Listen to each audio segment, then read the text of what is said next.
बात यह है कि अपराधी का कोई जात धर्म नहीं होता है। वो किसी भी जाति से हो सकता है, किसी भी धर्म से हो सकता है। घटना हुआ आपने देखा होगा, अपने कैमरा में कैप्चर भी किया हुआ कि घर जला है। लेकिन सवाल ये है कि जो मीडिया में लोग बोल रहे हैं 80 घर 90 घर 100 घर, वो फालतू की बातें हैं। वो 65 से 70 साल के व्यक्ति है। अब बताएं कि जो है सो वो कैसे जो है सो पी का चक्कर चल रहा है। ये दरअसल में जमीनी विवाद का मामला, यहाँ कोई जाति नहीं। मांझी हमारा भाई नहीं है क्या?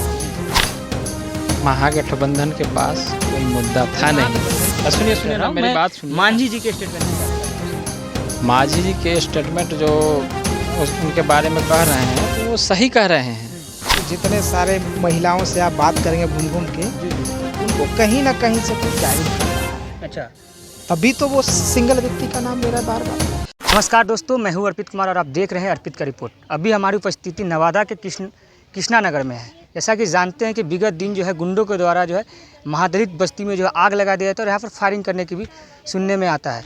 आइए अभी हमारे साथ जो है सोशल एक्टिविस्ट मनीष जी भी है, सोशल एक्टिविस्ट, और एक भाई और साहब है सोशल एक्टिविस्ट है। आइए हम उनसे जानते हैं कि आखिर क्या ये जो चल रहा है क्या सच में ये सब सही है क्या? सर सुनने में आ रहा है क्या? आपने जो देखा है बिल्कुल सही है कि यहाँ पे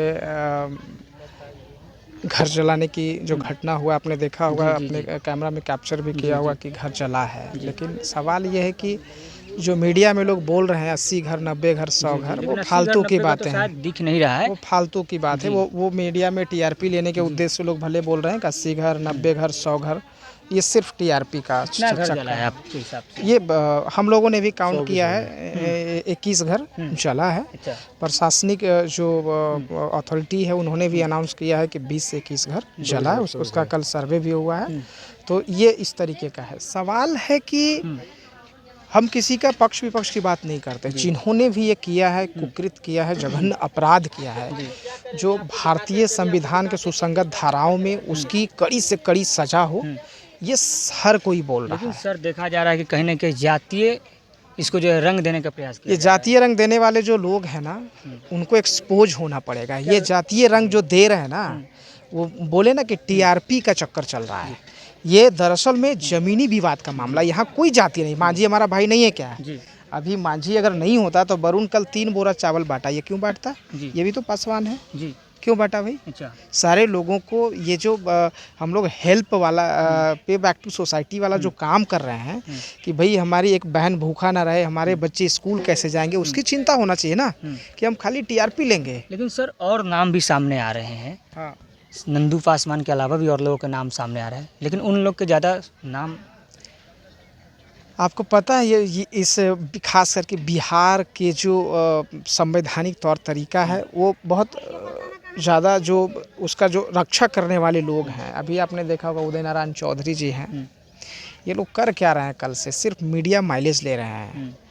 ये कोई बड़ा ये नहीं है कि इनको पुनर्वासित करने के लिए, खाना खिलाने के लिए कहीं विदेश से लोगों को बुलाना पड़ेगा, हायर करवाना पड़ेगा, ऐसा तो नहीं है। लेकिन ये जो ताम झाम चल रहा है ना, ये बहुत एक्सेस चल रहा है। इसको नेशनल न्यूज बनाया गया और जाति का रंग आज भी आपने देखा वो कई मीडिया वाले क्या है कि फलाना पासवान, फलाना यादव, फलाना चौहान। स्पेशली मैं निष्पक्षता की बात कर रहा हूँ कि भाई इसमें ठीक है, जो दोषी अगर नंदू पासवान दोषी है तो उसके ऊपर सरकार या कानून कड़ी कार्रवाई करे। लेकिन बाकी जो अन्य जातियाँ हैं उनको क्यों छुपाते हैं लोग? क्या वजह है उसके पीछे? कहने के आपको सीधा कहने का मतलब है अगर नंदू पासवान जी के नाम आ रहा है तो उनको सरकार सजा दे, लेकिन और जो नाम आ रहा है कहने के उनके भी नामों का उजागर किया जाए, उनके भी नामों का जो है मतलब बोला जाए। देखिए हमारा जो एक्सपीरियंस बोलता है कि जितने सारे महिलाओं से आप बात करेंगे घूम घूम के, उनको कहीं ना कहीं से कोई गाइड कर रहा है। अच्छा, तभी तो वो सिंगल व्यक्ति का नाम ले रहा है बार बार। और जब साइड से पूछिएगा कि कितने लोग थे तो बोलेंगे 150 लोग था। 150 लोग में जबकि जिस गांव का नंदू रहने वाला है उस गांव में मात्र 3 घर पासवान है ना। 3 घर पासवान में भी 5 घर बाहर से लोग मंगवाए थे, पार्टी किए थे। नंदू की उतनी औकात नहीं है। उसका आपने फोटो देखा होगा, कितना 65-70 साल का एक वृद्ध व्यक्ति है, हवलदार से रिटायर्ड आदमी है। ये जो जब इसका पूरा टेक्निकल जांच होगा ना तो सारी बात सामने निकल के आ जाएगा। हम अगर किसी से कुछ कहेंगे किसी को बुरा लग जाएगा कि किसी जाति पक्ष का समर्थन करा, मैं वैसा सोच का नहीं हूँ। मेरा कहना सिर्फ ये है कि बाकी जो लोग हैं उनका नाम भी सारे लोगों के मतलब जेहन में सार्वजनिक तरीके से आना चाहिए। नहीं, नाम तो आ रहा है, कई न्यूज़ चैनल वाले जो है, प्रिंट मीडिया जो है लगातार और नाम भी जो है ला प्रिंट रहे हैं मीडिया सामने। वाले ला रहे हैं, प्रशासन अपना काम कर रही है बस, लेकिन इलेक्ट्रॉनिक मीडिया वाले भी बोल रहे हैं कहीं ना कहीं। हाँ, तो कुछ लोग हैं जो बोल रहे हैं, लेकिन सबसे ज़रूरी मुद्दा ये है कि इनके बच्चों को स्कूल की व्यवस्था होना चाहिए। जी जी बिल्कुल। इनका जो स्लेट, किताब, कॉपी, कलम, कपड़ा, जूता, चप्पल जो जल गया, उसकी व्यवस्था सरकार को करनी चाहिए, या फिर जो सोशल NGO है उनको करना चाहिए, क्योंकि भाई जिसको रहेगा वही ना करेगा। आप क्या कहिएगा मनीष पासवान जी, आप भी समाज सेवी है, लगातार जो है समाज के कार्यों में और दलित समाज के बीच लगातार आपकी जो है देखा जाता है। देखिए, ये जो जाति का नाम दिया जा रहा है, अगर हम पासवान जाति से हैं और हम यहाँ क्यों आए हैं बताइए। अगर जाति पाति वाली बात होती तो मैं यहाँ नहीं आता। अगर पासवान जाति के लोग गलती किए हैं तो उनको भी सज़ा मिलना चाहिए। सबसे पहली बात ये है कि अपराधी का कोई जात धर्म नहीं होता है, वो किसी भी जाति से हो सकता है, किसी भी धर्म से हो सकता है। तो ये सब 80 घर जला, 90 घर जला, ये सब जो आपने क्या देखा घटनास्थल पर आया था? 80 घर जो जला। घटनास्थल पर काउंट करने के बाद पता चला है कि 20 से 21 घरें जो है जली है।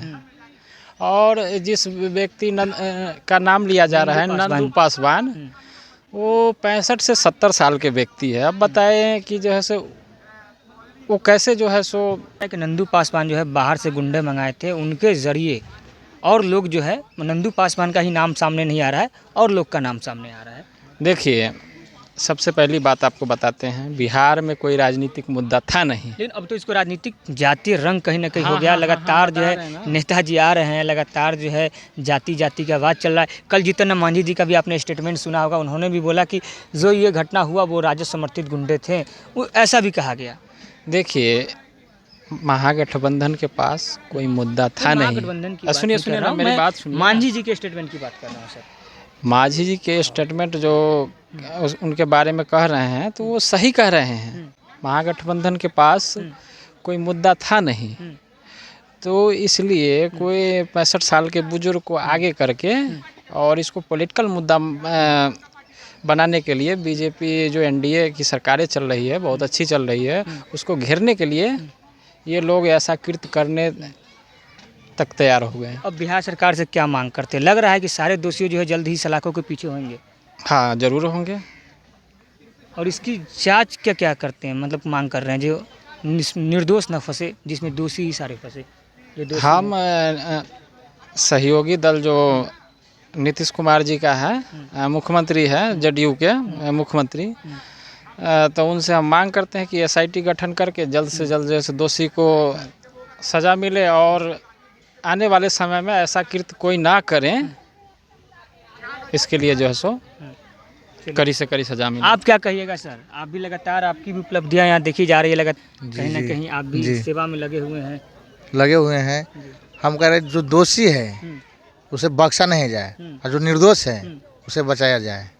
हाँ, तो किसको, मतलब दोषी के तो नाम अभी सामने आ रहे हैं, नंदू पासवान हो गए, और दोषी नाम अगर नंदू पासवान दोषी है तो उसे फांसी दिया जाए, सजा दिया जाए।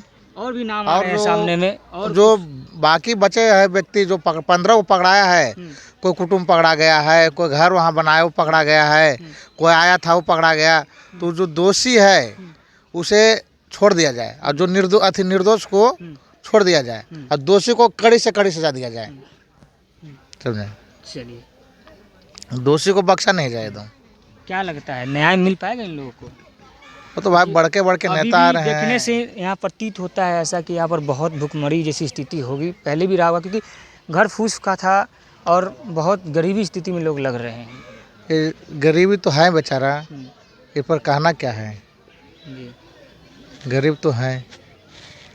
अब सरकार को इनके लिए क्या मांग करते हैं, जो अच्छा से इनका जीवन यापन? सरकार से मांग करते हैं कि इनका जो मूल सुविधा है सरकार मुहैया कराए। तो अभी देख रहे थे जैसा कि कृष्णा नगर में हम थे और दिखाने की कोशिश कर रहे थे, कुछ समाज सेवी भी जो है यहाँ पे आए हुए हैं और अपनी तरफ से मदद कर रहे हैं। और साथ ही जब हमने इनसे बात किया तो इन्होंने बताया कि जो दोषी हो उनको फांसी की सज़ा हो, कोई दिक्कत नहीं, लेकिन निर्दोष जो है उसको मतलब कहीं ना कहीं बचाया जाए। क्योंकि होता ये है कि जो दोषी है कहीं ना कहीं जो उनके कुटुंब होते हैं उनको भी उठा लिया गया, इन लोगों का कहना था। बाकी आप क्या सोचते हैं इस घटना को लेकर? क्या इस घटना को जातीय रूप का रंग देना चाहिए, क्या इसमें राजनीतिक हो रही है। जो भी आप सोचते हैं, जो भी आपके मन में सवाल है, उस सवालों का जवाब आप अपने माध्यम से कमेंट बॉक्स में जरूर लिखिएगा। तब तक के बने रहिए हमारे साथ। आप देख रहे हैं अर्पित का रिपोर्ट, कृष्णानगर नवादा से।